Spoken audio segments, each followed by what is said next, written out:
안녕하세요. 58세 된 김현미입니다. 저는 지금 미국 로스앤젤레스에서 남편과 함께 살고 있어요. 한국에서 이민 온 지 벌써 27년이 됐네요. 오늘은 제가 그동안 겪었던 일들을 말씀드리려고 해요. 지금 생각해보면 참 우여곡절이 많았는데요. 특히 시어머니와의 일은 지금도 생생해요. 저희가 처음 미국으로 이민을 결심했을 때가 90년대 중반이었어요. 당시 저는 은행에서 텔러로 일하고 있었고 남편은 자동차 부품 회사에서 과장으로 근무하고 있었죠. 그때만 해도 미국 이민이라는 게 정말 큰 결심이 필요한 일이었거든요. 주변에서도 왜 안정적인 한국 생활을 버리고 고생하러 가느냐 하는 사람들이 많았어요. 특히 시어머니가 가장 반대가 심하셨어요. 돈도 변변이 없으면서 무슨 미국이냐, 그런 허황된 꿈 꾸지 말고 현실적으로 살아라, 이런 말씀을 귀에 못이 박히도록 들었죠. 그해 추석 때였어요. 온 가족이 모인 자리에서 시어머니가 제 앞에서 이렇게 말씀하셨거든요. 얘는 정말 철이 없어. 돈도 없으면서 미국 가겠다고 난리야. 그때 정말 얼굴이 빨갛게 달아올랐어요. 손도 떨리고 가슴 제시도 성계속 편집이 두근거리고 정말 말문이 막혔어요. 온 가족이 보는 앞에서 그렇게 말씀하시니까 너무 창피하고 억울했죠. 남편은 옆에서 아무 말도 안 하고 시누이는 어색하게 화제를 돌리려고 하고 저는 그냥 참을 수밖에 없었어요. 그날 밤 집에 돌아와서 남편한테 따졌죠. 당신 어머니가 나를 그렇게 모욕하는데 왜 아무 말도 안 했어요? 남편은 엄마도 우리 걱정해서 하는 말이야 이러더라고요. 그때 정말 화가 났어요. 2주 동안 남편과 말도 제대로 안 했죠. 친정어머니한테 전화해서 울면서 하소연도 했고요. 다행히 친정어머니는 제 편이었어요. 내가 틀린 게 아니야. 새로운 기회를 잡는 거잖아. 그 말씀이 정말 큰 힘이 됐어요. 그런데 설상가상으로 남편이 이민을 1년 연기하자고 하더라고요. 좀 더 준비해서 가자. 엄마 말씀도 일리가 있어. 그때 정말 배신감이 들었어요. 하지만 마침 제가 임신을 했거든요. 아이의 미래를 생각하니까 더욱 이민을 가야겠다는 생각이 들었어요. 밤새 남편과 진솔한 얘기를 나눴죠. 이 아이만큼은 더 넓은 세상에서 키우고 싶어요. 한국에 있으면 또 시어머니 눈치 보면서 살아야 해요. 남편도 결국 제 마음을 이해해 줬어요. 다음 날 바로 회사에 사직서를 냈죠. 시어머니는 정말 화가 나셨어요. 미친년이 집안을 말아먹는다고 하시면서 저희와 아예 연락을 끊으셨어요. 1997년에 드디어 미국에 왔어요. 로스앤젤레스 한인타운 근처에 작은 아파트를 렌트했죠. 남편은 한인 정비소에서 일하기 시작했고 저는 임신 중이라 집에서 쉬면서 영어 공부를 했어요. 처음에는 정말 힘들었어요. 언어도 안 통하고 문화도 다르고 무엇보다 경제적으로 빠듯했거든요. 첫째 아들을 낳고 나서부터는 한인 회계사무소에서 일하기 시작했어요. 다행히 한국에서 은행 경험이 있어서 숫자 다루는 건 어렵지 않았죠. 영어도 점점 늘어가고요. 그런데 그 회계사무소에서 일하면서 부동산에 관심을 갖게 됐어요. 고객들 중에 부동산 투자로 성공한 한인들이 많더라고요. 처음에는 작은 콘도 하나 사서 렌트 주고 그 돈으로 또 다른 집 사고. 이런 얘기들을 들으면서 저도 공부를 시작했어요. 남편은 처음에 반대했어요. 우리가 무슨 돈이 있다고 부동산 투자야? 하지만 저는 정말 열심히 공부했어요. 밤마다 부동산 사이트 들어가서 시세도 보고 투자 관련 책도 읽고 한인 투자 모임에도 나가기 시작했죠. 2007년에 큰 기회가 왔어요. 서브프라임 모기지 사태로 집값이 폭락했거든요. 다들 패닉 상태였는데 저는 오히려 기회라고 생각했어요. 그때까지 저희가 모아놓은 돈이 $80,000 정도 됐어요. 13년 동안 정말 허리띠 졸라매면서 모은 돈이었죠. 외식도 거의 안 하고 옷도 세일할 때만 사고 아이들 옷은 친구들한테 물려받고 그 돈으로 첫 번째 투자용 부동산을 샀어요. 가든 그로브에 있는 3베드룸 콘도였는데 원래 시세가 $450,000였는데 $280,000에 샀거든요. 남편은 미쳤다. 우리 전 재산을 집 하나에 다 털어넣다니 했지만 저는 확신이 있었어요. 그 지역이 좋은 학군이고 교통도 편리하고 몇 년 후에 분명 집값이 오를 거라고 생각했거든요. 다행히 제 예상이 맞았어요. 6개월 후부터 렌트를 주기 시작했는데 월세가 모기지 페이먼트보다 $300나 많이 나왔어요. 그 돈으로 또 저축을 시작했죠. 2010년에 두 번째 집을 샀어요. 이번에는 다운타운 쪽에 있는 콘도였는데 $220,000에 샀거든요. 첫 번째 집에서 나오는 렌트 수입으로 다운 페이먼트를 만들었어요. 그때부터 본격적으로 부동산 투자에 빠져들었어요. 매주 오픈하우스도 다니고 부동산 에이전트들과도 네트워킹하고 정말 공부하는 마음으로 했죠. 2015년에 세 번째 집을 샀어요. 이번에는 단독주택이었는데 위치가 정말 좋더라고요. 좋은 학군에 새로 개발되는 지역이라 미래 가치가 높다고 판단했어요. 그런데 이때쯤부터 시어머니한테서 연락이 오기 시작했어요. 20년 넘게 연락을 안 하시다가 갑자기요. 아마 저희 아이들이 대학에 진학한다는 소식을 들으셨나 봐요. 처음에는 어떻게 지내느냐, 손자들 보고 싶다 이런 말씀이었어요. 그래서 저도 그동안의 앙금을 풀고 싶어서 화상통화도 하고 아이들 사진도 보내드리고 했죠. 그런데 조금씩 본색이 드러나더라고요. 미국에서 고생이 많겠다, 돈 벌기 힘들지? 이런 식으로. 여전히 저희를 무시하는 투였어요. 급기야 작년에는 이런 말씀까지 하시더라고요.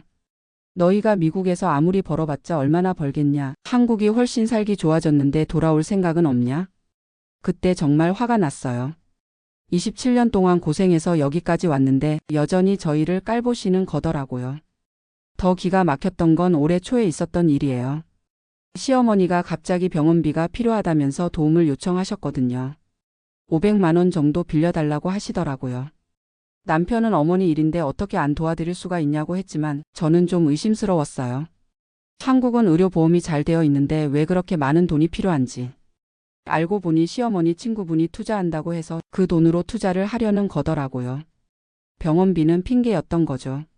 그래서 단호하게 거절했어요. 그런 용도라면 도와드릴 수 없다고요. 그랬더니 시어머니가 발끈하시면서 역시 며느리는 며느리야, 돈이 아까워서 시어머니도 안 도와주는구나. 그렇게 구두쇠로 살면서 미국에서 뭘 그렇게 많이 벌었다고 그러냐. 정말 20년 전이랑 똑같더라고요. 여전히 저희를 돈 없는 사람들로 보시는 거예요.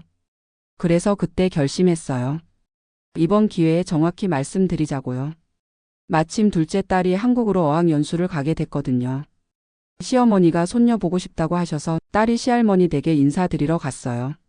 그런데 시어머니가 딸한테도 똑같은 말씀을 하시더라고요. 너희 부모는 미국에서 고생만 하며 살고 있구나. 돈도 제대로 못 벌면서 무슨 부자인 줄 알고. 딸이 전화해서 울면서 얘기하더라고요. 엄마, 할머니가 우리 가족을 너무 무시해요. 그때 정말 참을 수가 없었어요. 저야 그렇다 치더라도 제 아이까지 그런 말을 들어야 하나요? 그래서 다음날 바로 시어머니한테 화상통화를 걸었어요. 이번에는 정말 솔직하게 말씀드리기로 했거든요. 어머니, 그동안 저희를 무시하셨는데 실상을 정확히 알려드릴게요.